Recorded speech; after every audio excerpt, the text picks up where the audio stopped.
हमारे यहाँ सनातन धर्म में जीव, चाहे वो पशु वाली हो चाहे वो मानव वाली हो, ये बलि देना हमारे यहाँ नहीं बताया जाता, क्योंकि हमारे सनातन धर्म में नारियल, कुम्हेड़ा, नींबू और भी कई प्रकार की औषध जो हैं, कई प्रकार के ऐसे फल हैं जिनको बलि के समान ही मानते हुए विद्वानों ने उसी पर संबंधित बलि को आह्वान करके बलि देने का कार्य किया है। पूर्व में विषय आया तो मैं समझा रहा हूं।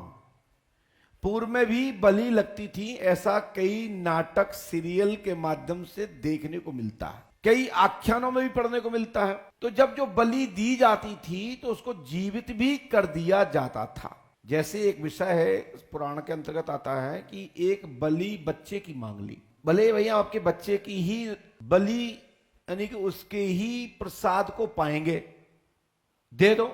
ऐसा कोई कहानी है, आख्यान है।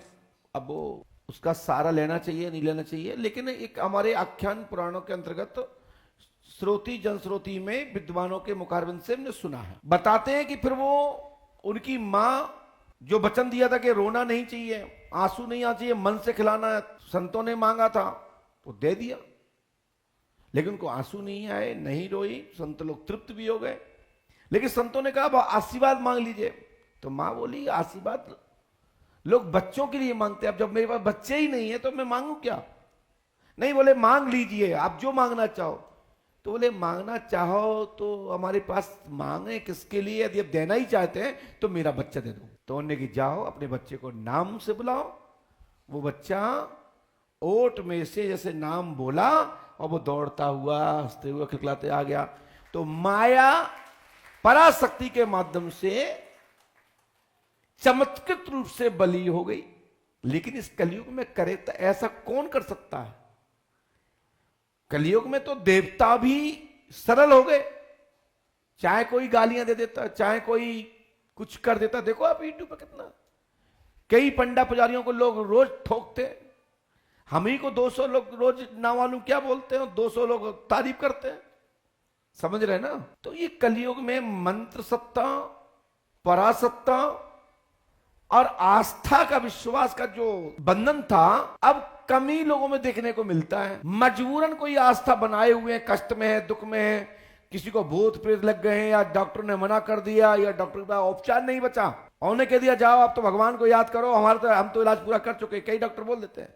फिर मरीज लोग फिर मंदिरों में भागते हैं, फिर गुरुओं के पास भागते हैं, पंडितों के पास जाते हैं, झाड़ फूक करने वाले औझाओं के पास जाते हैं, तांत्रिकों के पास जाते हैं। वो मजबूरन की आस्था है। बाकी के हम जो देख रहे हैं, जो आस्था आज से 20 साल 25 साल पहले हमारे माता पिताजी कहते थे कि बेटा शुद्ध और पवित्र हो तो हनुमान चालीसा पढ़ना, नहीं तो पागल हो जाओगे। अब तो हनुमान जी को गले लटकाए। अब तो एक ऐसे ऐसे यंत्र आ गए कि उसमें अंदर चालीसा ही लटको। बोले पंचमुखी ताबीज है, ये पंचमुखी हनुमान कवच है। पंडा पुजारियों को तथाकथित हैं जिनको व्यवसाय और पैसे से मतलब है, उन्हें किसी के काम होने से ना होने से कोई मतलब नहीं है। चाहे मरे चाहे जिए, वो 5000 का ताबीज ले जाए बस, और उसमें हनुमान चालीसा रख दिया तो उसका साइड इफेक्ट आएगा, उससे नुकसान होगा।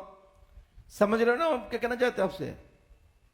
तो हम बलि देने के पक्ष में नहीं है, लेकिन 50 शक्तियां बलि लेती थी, दुष्ट शक्तियां बलि लेती थी। कुछ ऐसे देव देवंत हैं जो ग्राम खेरे के आज भी मान्यता, जैसे हमारे यहां उदाहरण में लो, इसको हम बढ़ावा नहीं दे रहे हैं। हमारे यहां एक सुआटा होता है, सुआटा बुंदेलखंड में विशेष होता है, और तो हमने कहीं देखा नहीं देखा, लेकिन बुंदेलखंड में विशेष होता है। हमारी जो बिटियां होती हैं, छोटी छोटी कुंवारी जो बच्चियां होती हैं, तो वो उसको सुआटा खेलती हैं साल में एक बार, दीवार पे बनाती है, उसमें कौड़ी लगाती हैं, पैसे लगाती, और फिर जब शादी हो जाती है तो उसको उजवा भी थी, पर उसको फिर संकल्प देती हैं कि अब तो हमने आपको पूछ दिया है, अब हम इससे मुक्त हो गए।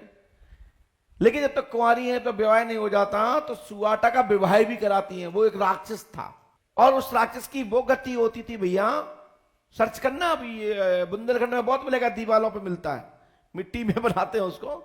अभी वो आएगा टाइम, तो हमारे यहाँ बच्चे लोग भी सुआटा मांगने जाते थे। जैसे आप लोग माता बैठाने चंदा लेते ना, ऐसे दीपक जला के घूमते थे और चंदा लेते थे, और खर्च उठता था बच्चों का। तो वो सुआटा एक राक्षस है। तो उसने कहा ठीक है तुम्हें बचना है, मैं तुम्हें नहीं खाऊंगा, तुम्हें नहीं ले जाऊंगा, तुम्हारे साथ जो भी, लेकिन तू मुझसे शादी करना और नहीं तुम्हें खा जाएंगे हम, तुम्हारा घर बिगाड़ देंगे। तो लड़कियों ने दिमाग लगाया कि इसको तो बेवकूफ बना दो ये, तो उसको बोलते तेरा विवाह कराएंगे और लास्ट दिन उनके लड़कों भैयों को बता देते कि इसको तोड़ दो फोड़ दो। तो उस सुगाटा की ये स्थिति होती है कि हड्डी पसलियां बिखर जाती हैं, लोग पैसा लेके और कौड़ी वौड़ी लेके भाग लेते हैं। तो ऐसे कई राक्षस प्रवृत्ति के भूतादि प्रेतादि हैं, जोगनियां हैं, यक्षणियां हैं, ये खप्पर इत्यादि रक्त लेती हैं। तो इस पर हम आप लोगों से निवेदन ये करेंगे कि आपने हमसे पूछा है, एक सनातनी धर्म में दरबार में आए हो, तो आप तो जैसा करिए, जो देवता बलि मांग रहा है उसके नाम से एक नींबू काट दीजिए और उस नींबू के 11 बूंद उसके निमित्त जमीन पर छोड़ दीजिए। जो हवन कर रहे हो, आहुति कर रहे हो, आपकी बलि स्वीकार हो जाएगी। आपको किसी पशु, जीव या मानव बलि नहीं देनी पड़ेगी और इस चक्कर में पड़ना भी नहीं चाहिए। और इस बात को हम आपको आगे नहीं बढ़ाते।